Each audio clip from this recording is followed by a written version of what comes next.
Isaiah was head of a street gang when I first went to Jersey City in the 60s, called the Nations. Later he became head of the Black Panther Party. He was a very creative, very strong person.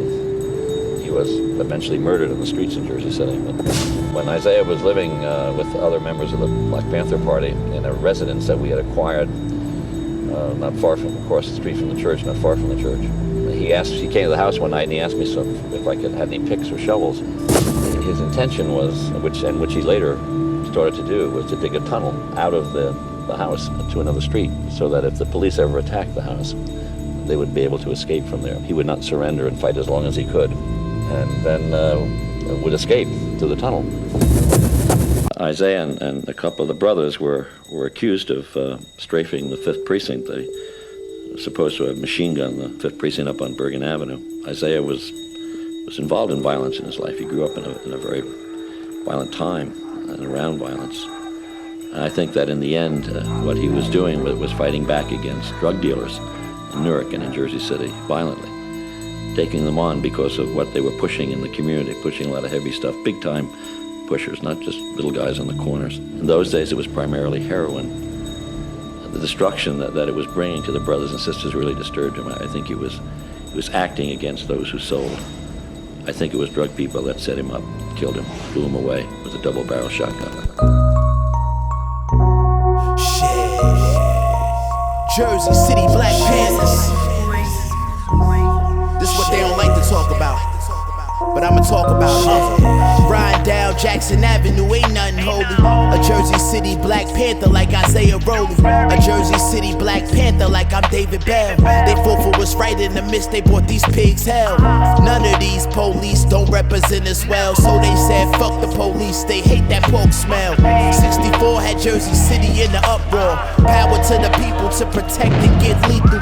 1968 around November 29th, machine guns rained out on the Bergen Ave precinct. Allegedly they blamed it on the Jersey City Black Panthers, but whoever did it best believe it was needed.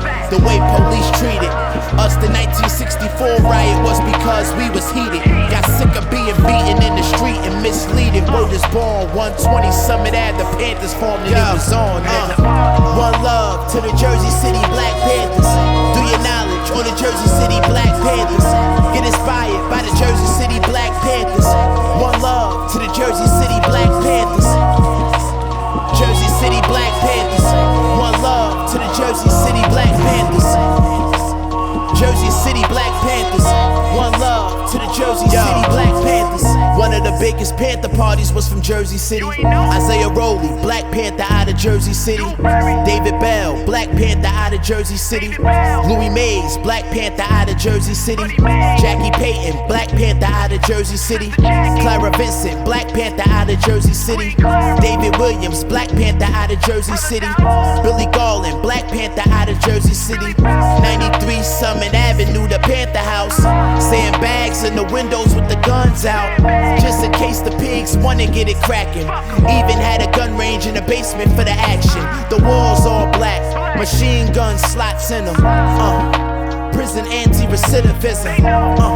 The Stand organization. The Panthers ran them both because the bullshit we was facing. The 72, the feds ran in the house. 200 to 300 officers, some crazy amount. It was one of the biggest raids at the time on the east. The feds took the Jersey City Panthers off the streets. Shit was deep, nigga. I swear to God, shit was deep. If only if y'all knew shit was deep. I swear to God, shit was deep. I'm telling you.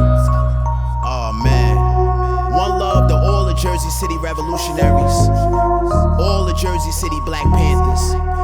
I mean, from Captain Isaiah Dewberry Rowley, Sister Annie Rowley, Sister Cynthia Rowley, David Bell, Lieutenant Claire Vincent, the father of the late great Tupac Shakur, Billy Bounce Garland, Sister Jackie Payton, Sister Donna McCready, Lieutenant James Street Addison, Brother Buddy Mays, Colt Darby, Brother David Daoud Williams, the late great lawyer, Jersey City's own Johnny Cochran, Brother Ray Brown, may he rest in peace. Dwight Raines, Lieutenant JoJo Cypress, Brother Jeff Stanberry, Frank Jeanette, Butch Washington, and so many more, man. I swear to God, bro. When you talk about motherfucking Jersey City,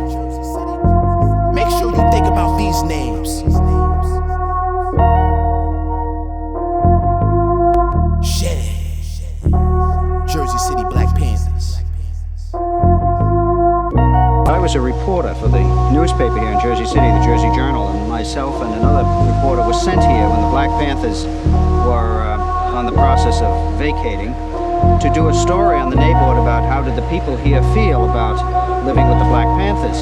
They were in this building, and they had sandbags all over the windows with gun slots to put their machine guns out. And the downstairs part here, which is now my office, was an infirmary. They had an operating table, they had medical supplies. There was a tunnel dug in the basement so they could get out, and there were steel plates all over these doors on the inside. There was printing presses. There were a lot of interesting things. There was barbed wire on the staircase. And the police came to do the evicting, and they blocked the street off, Summit Avenue, down this way and that way. They had policemen on the roofs of these apartment houses with rifles, and they came with a battering ram, and they ran up the stairs and smashed the door down and carried everybody off that was inside here. And then a friend of mine who I had met here when I was coming to do the story, who lived in the house on the corner, he very shortly thereafter bought the house. And I helped him clean out the mess inside, and I remember the rifle bullets all over the floors that we swept up and put out, and we bricked up the tunnel in the basement, and there were shell casings down there and all this sort of thing. When we bailed Isaiah out, I went to the prison, the county prison here, which has been notorious for corruption within the prison system, and they've had some very bad incidents there in terms of overcrowding, and several prisoners were killed in there recently. Mm-hmm. And it's had a long, notorious history of, which has not been good. Mm-hmm. When the front page of the newspaper had a picture of Isaiah and myself coming out of the county prison, and I'll never forget it. I drove him in his car up through the black community, up on Jackson Avenue, which was the famous street here in Jersey City. I think it's now Martin Luther King, but it was the Jackson Avenue. We drove through there, you know, and it was in, I believe, in the summer. It was warm weather, and Isaiah was sitting next to me. He was on the seat, you know, on the sidewalk, and as we went through the black community, people started to cheer him, and he had his fist raised out of the car window all the way down Jackson Avenue, and people who recognized and saw him were cheering him. He was a great leader, in my opinion. I would like somehow to get his story told someday.